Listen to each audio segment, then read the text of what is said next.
Hari ini kita akan membahas sebuah kabar duka yang cukup menyentak ya, datangnya dari Papua. Ini berdasarkan laporan dari tribuntimur.com tanggal 13 Oktober 2025. Kita coba dalami kisah Letda Infanteri Fauzi Ahmad Zulkarnain, seorang perwira muda, umurnya baru 24 tahun, dari Pangkep, Sulawesi Selatan, gugur dalam tugas. Betul. Dan kita coba lihat ini nggak cuma sebagai, berita duka saja. Tapi sumber ini kasih kita kesempatan buat melihat lebih dekat, lewat kacamata keluarga almarhum, dan juga mungkin sedikit memahami konteks, beratnya tugas di sana, di perbatasan Papua. Mari kita coba telusuri ya. Oke, mari kita mulai. Jadi, laporannya menyebut nama lengkap beliau, Letda Infa Fauzi Ahmad Zulkarnain, usia 24 tahun, dari Kecamatan Marang, Kabupaten Pangkep. Masih sangat muda ya untuk pengabdian di garis depan. Sangat mudah. Dan gugurnya beliau ini, menurut sumber kita ya, terjadi dalam kontak tembak dengan kelompok kriminal bersenjata atau KKB. Istilah ini kan sering kita dengar ya untuk kelompok separatis bersenjata di Papua. Kejadiannya di distrik Wirurok. Nah, penting juga dicatat, Letda Fauzi ini bagian dari Satgas Pamtas Statis RI PNG. Satgas Pamtas ya? Iya, dari Batalion Infanteri 753 AVT. Tugas mereka spesifik menjaga keamanan di perbatasan darat Indonesia sama Papua Nugini. Kiwiruk ini kayaknya sering ya disebut dalam berita-berita kalau ada kontak senjata. Wilayahnya memang rawan ya? Laporannya memang menyebutkan kalau kontak senjata di Kiwirok itu berlangsung sengit. Ini ya, menggarisbawahi lagi betapa bahayanya medan tugas di sana. Ini bukan sekedar patroli biasa gitu ya. Risiko kehilangan nyawa itu nyata sekali setiap saat buat prajurit di wilayah seperti ini. Tugas Satgas Pamtas Statis itu kan krusial, tapi ya penuh tantangan. Menjaga pos-pos panjang perbatasan, medannya seringkali sulit. Dan yang bikin berita ini terasa deket sekali itu kesaksian ayahnya, Serma Zulkarnain. Ada kutipannya di sini, beliau cerita soal putranya. Katanya, selama hidupnya, dia tidak pernah menyusahkan kami. Gitu, tidak pernah berkata kasar, apalagi marah ke adik-adiknya. Ini, jadi kebayang ya sosok pribadinya di mata keluarga. Gambaran yang sangat kontras ya dengan kerasnya medan tugas yang dihadapi. Laporan itu juga menyebutkan soal komunikasi terakhir mereka. Ayahnya cerita sempat video call. Oh iya, kapan itu? Jumat malam 10 Oktober 2025, jadi cuma sehari sebelum kontak tembak itu terjadi. Sehari sebelumnya ya? Iya, katanya sih nggak ada firasat apa-apa, cuma percakapan biasa aja, tanya kabar, kondisi masing-masing, gitu. Ya ampun. Bisa dibayangkan ya gimana mendedaknya kabar duka ini buat keluarga. Mereka baru dapat kabar itu Sabtu sore. Ada kutipan lagi dari Serma Zulkarnain, saya terima kabar itu kemarin sore. Langsung lemas rasanya, seperti mimpi. Singkat, tapi terasa sekali pukulannya ya. Tentu saja. Momen seperti ini yang bikin berita itu bukan lagi sekedar angka atau statistik konflik, tapi jadi tragedi kemanusiaan yang menyentuh. Cerita personal dari keluarga ini yang memberi wajah pada nama-nama prajurit yang gugur.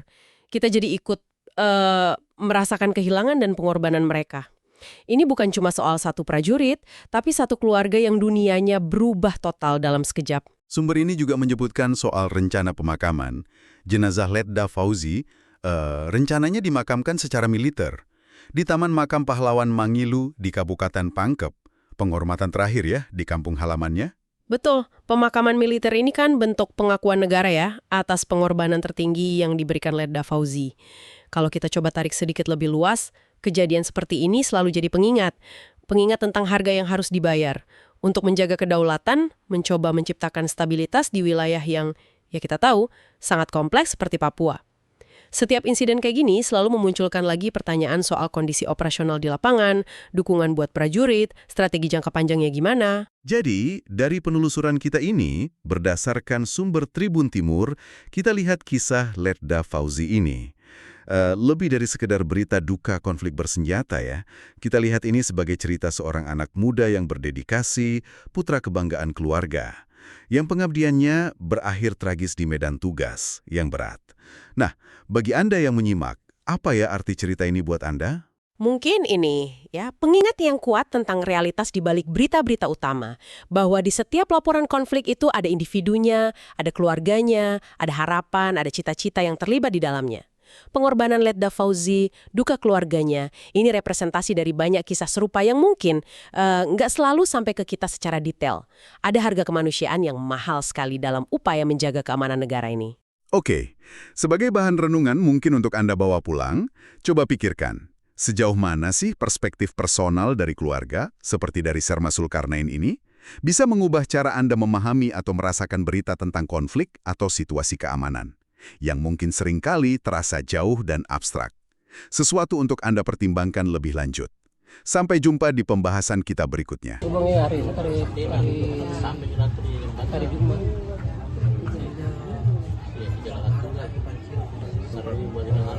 Kabar soal apa nih?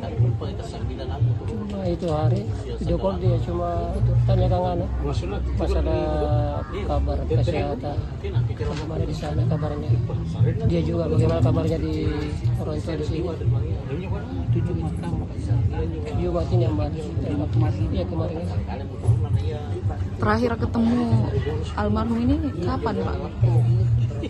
Ya terakhir ketemu jam berapa itu di Kota Buah Makassar, dia transit di Makassar. 6 kali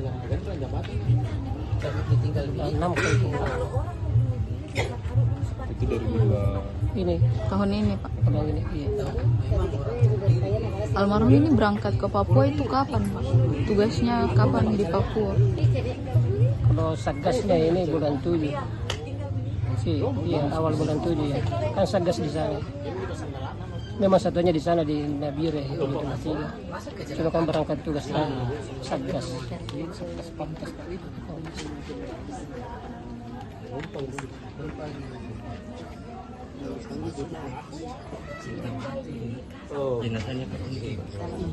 Jenazahnya besok baru perjalanan di mana? makam kami di sini. Di Peroncada di Tempe. Download Tribun X sekarang, menghadirkan lokal menjadi Indonesia.